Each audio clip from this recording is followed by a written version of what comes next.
இங்கே காட்டினார்களே, அவன் எண்ணற்ற அணைகளை கட்டினான், ஒரு துணையும் கட்டவில்லை. இவர்கள் ஒரு அணையும் கட்டவில்லை, பல துணைகளை கட்டினார்கள், பல துணைகளை கட்டினார்கள்.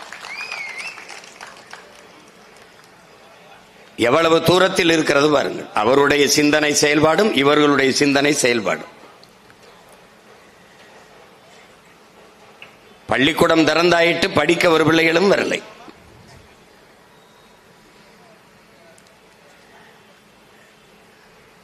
என் அன்பு சொந்தங்களே, மனிதனின் இயல்பு, பெரும்பாலான மனிதர்களினுடைய இயல்பு, தனக்கு கிடைக்காதது எவனுக்கும் கிடைக்கக்கூடாது. இதுதான் பெரும்பாலான மானுட சிந்தனையாக இருக்கிறது. எனக்கு இருகண்ணும் போனாலும் பரவாயில்லை, என் எதிரிக்கு ஒரு கண்ணாவது போய்விடும். இதுதான் இவருடைய விருப்பமாக இருக்கிறது. இப்படிதான் இந்த சமூகம் இருக்கிறது.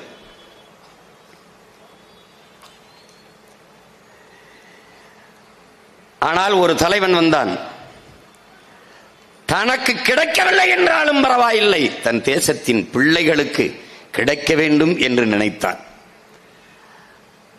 தான் படிக்காத கல்வியை, தனக்கு கிடைக்காத கல்வியை தன் நாட்டு பிள்ளைகள் எல்லோருக்கும் கிடைக்க செய்ய வேண்டும் என்று நினைத்தான்.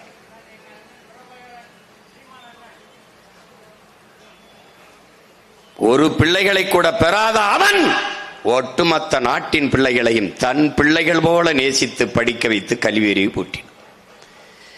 ஒரு நாட்டின் செல்வத்திலே ஆகப்பெரிய செல்வம் அறிவு செல்வம்தான். வளத்திலேயே சிறந்த வளம் அறிவு வளம்தான். அந்த அறிவு வளத்தை பெருக்கிய பெருந்தகை நம்முடைய தாத்தன் காமராஜர் அவர்கள்.